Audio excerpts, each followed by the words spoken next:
4/0 कर दिया जाए तो ये नॉट डिफाइन हो जाता है। इसे समझने के लिए ऐसा क्यों होता है? Those number which start from 1 and goes to infinite means 1, 2, 3, 4 and so on goes to infinite. These numbers are known as natural number which is represented by capital N। मतलब कि 1 से जो नंबर स्टार्ट होते हैं इनका जो group होता है, इनका जो सेट होता है, यही हमारे क्या होते हैं? Natural number. इनका लास्ट कोई नंबर नहीं होता, ये इनफाइनाइट तक जाते हैं।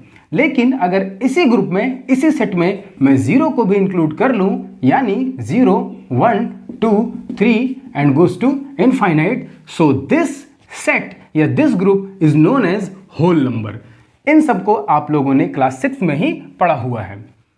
लेकिन अगर इसी ग्रुप में मैं निगेटिव नंबर्स जैसे -3, -2, -1, 0, 1, 2 एंड सो ऑन, यहाँ पर पॉजिटिव इनफाइनाइट और इधर हम निगेटिव इनफाइनाइट तक इसे ले जा सकते हैं, तो this group is known as integer. Integer को हम कैपिटल I या कैपिटल Z से डिनोट कर सकते हैं।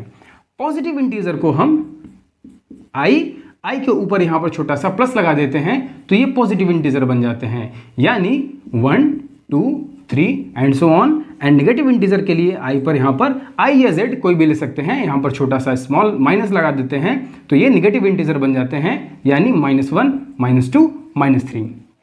तो यहाँ पर आप लोग ये सब कुछ पहले से जानते हैं कि नेचुरल नंबर क्या होते हैं, होल नंबर क्या होते हैं और इंटीजर क्या होते हैं। इन इंटीजर में जो नंबर होते हैं वो हमेशा पूरे पूरे होते हैं, पार्ट्स में नंबर नहीं होते। तो जब पार्ट्स में नंबर आ जाते हैं तो बस इसे ही हम क्या कहते हैं? फ्रैक्शन। फ्रैक्शन को हम ऐसे डिफाइन कर सकते हैं कि those number which can written in the form of a/b are known as fraction. यहां पर हमें समझना होगा कि ये a और b क्या है, तो इसे हम यहां पर लिखते हैं where a and b equals to whole number.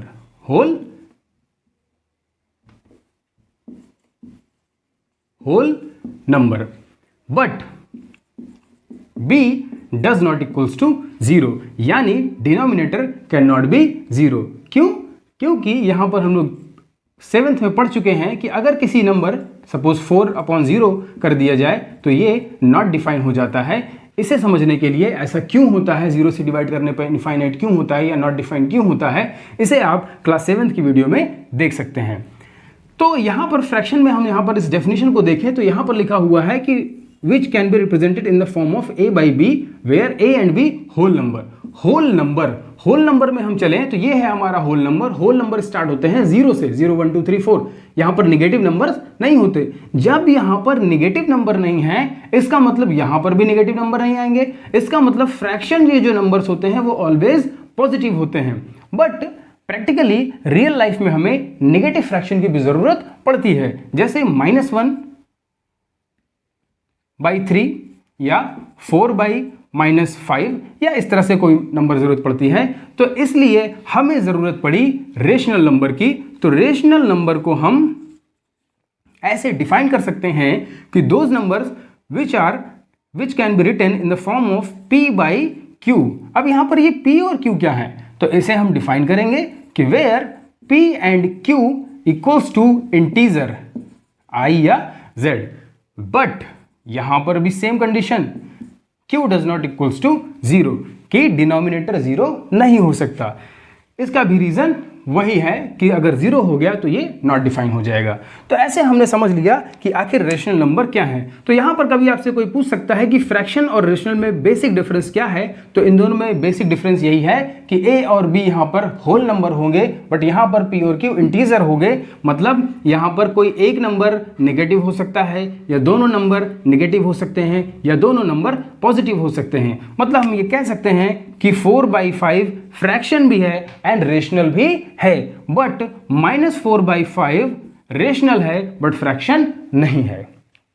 तो इस तरह से हमने रेशनल नंबर के कॉन्सेप्ट को समझ लिया। रेशनल नंबर में याद रखें कि जो ऊपर यहां पर नंबर लिखा होता है वो न्यूमरेटर होता है। क्या होता है? न्यूमरेटर। और जो नीचे नंबर लिखा जाता है इसे हम बोलते हैं डिनोमिनेटर। इसे हम रीड कैसे करते हैं, -4/5, इसे हम बाई या अपॉन कुछ भी बोल सकते हैं। आइए अब हम रेशनल नंबर के एडिशन एंड सब्ट्रैक्शन को समझते हैं, लेकिन उससे पहले हम उससे रिलेटेड कुछ प्रॉपर्टीज को समझ लेते हैं। पहली प्रॉपर्टी है क्लोजर प्रॉपर्टी और दूसरी प्रॉपर्टी है commutative property and then associative and then fourth है एडिटिव आइडेंटिटी एंड फिफ्थ है एडिटिव इनवर्स। तो सबसे पहले हम समझते हैं कि क्लोजर प्रॉपर्टी क्या होती है। क्लोजर मीन्स क्लोज, कहने का मतलब कि अगर कोई नंबर है लाइक a/b कोई रेशनल नंबर या फ्रैक्शन और इसे हम ऐड या सब्ट्रैक्ट करते हैं c/d में, तो अगर ये दोनों रेशनल नंबर हैं तो इनका जो सम होगा या डिफरेंस होगा वो भी एक रेशनल नंबर ही होगा, तो बस ये ही क्या है क्लोजर प्रॉपर्टी। मतलब अगर दो रेशनल नंबर को हम क्लोज करते हैं, ऐड करते हैं, तो वो जो नंबर आएगा, जो सम आएगा, वो भी एक रेशनल नंबर होगा, या दो रेशनल नंबर को हम सब्ट्रैक्ट करते हैं तो जो डिफरेंस आएगा वो भी हमारा रेशनल नंबर होगा। बिल्कुल इसी तरह से हम कम्यूटेटिव प्रॉपर्टी को समझ सकते हैं कि कम्यूटेटिव प्रॉपर्टी में क्या है कि अगर कोई दो नंबर हैं लाइक a/b प्लस c/d, अगर इसे हम ऐड करते हैं तो इसका जो सम आएगा वो वही होगा जो c/d प्लस a/b करने पर होगा। यहां पर हम समझ सकते हैं कि यहां पर कुछ नहीं किया गया है, उन्हीं रेशनल नंबर को यहां पर भी ऐड किया गया है, उन्हीं रेशनल नंबर को यहां पर भी ऐड किया गया है, तो दोनों में डिफरेंस बस इतना है कि दोनों का ऑर्डर यहां पर चेंज कर दिया गया है। यहां पर a/b में c/d को ऐड कर रहे हैं और यहां पर c/d में a/b को ऐड कर रहे हैं, सिर्फ ऑर्डर को चेंज कर दिए हैं। तो यहां पर हम समझ सकते हैं कि ऑर्डर को चेंज करने से वैल्यू पर कोई फर्क नहीं पड़ेगा, ये दोनों ही क्या होंगे, इक्वल हो गए। तो बस यही हमारी क्या रूल है, कम्यूटेटिव प्रॉपर्टी। अब अगला है एसोसिएटिव प्रॉपर्टी। एसोसिएटिव प्रॉपर्टी क्या है कि इफ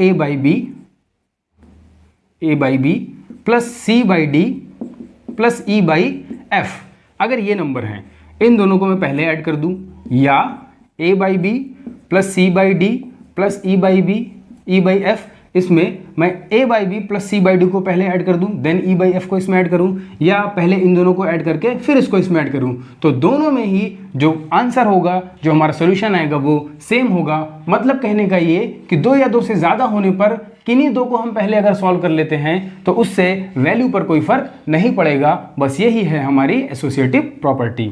अगली है एडिटिव आइडेंटिटी। एडिटिव आइडेंटिटी का मतलब क्या होता है कि a/b कोई रेशनल नंबर है, इसमें हम क्या ऐड कर दें कि ये वैल्यू हमारी ऐसे ही रहे, तो वो होगा 0 या 0/1, हम कुछ भी कह सकते हैं, क्योंकि 0 का मतलब 0/1 भी लिख सकते हैं। तो एडिटिव आइडेंटिटी कौन हो गया, ये 0 हो गया या 0/1 हो गया, क्योंकि इसको इसमें ऐड करने पर इस a/b पर कोई फर्क नहीं पड़ेगा, ये हमारा वैसे ही रहेगा। तो 0 इज एडिटिव आइडेंटिटी। बिल्कुल इसी तरह से एडिटिव इनवर्स है। इनवर्स में क्या होता है, उल्टा, मतलब a/b अगर है तो इसमें हम क्या ऐड कर दें कि ये 0 बन जाए।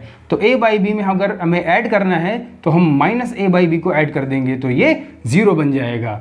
इस तरह से हम इसे लिख सकते हैं, -3/5 में क्या ऐड कर दें कि ये 0 बन जाए, तो यहाँ पर हम 3/5 को ऐड कर दें तो ये 0 बन जाएगा, या 4/5 में क्या ऐड कर दें कि ये 0 बन जाएगा, तो -4/5 को ऐड कर दें तो ये 0 बन जाएगा। तो ये हो गई हमारी कुछ प्रॉपर्टीज। अब हम रेशनल नंबर के एडिशन या सब्ट्रैक्शन को समझेंगे। आपने देखा होगा कि रेशनल नंबर्स को ऐड करते समय कभी तो हम उसके डिनोमिनेटर का एलसीएम निकालते हैं, कभी बिना एलसीएम के ही ऐड कर लेते हैं। तो आखिर ऐसा कब करते हैं, इसे हम अपनी अगली क्लास में सीखेंगे।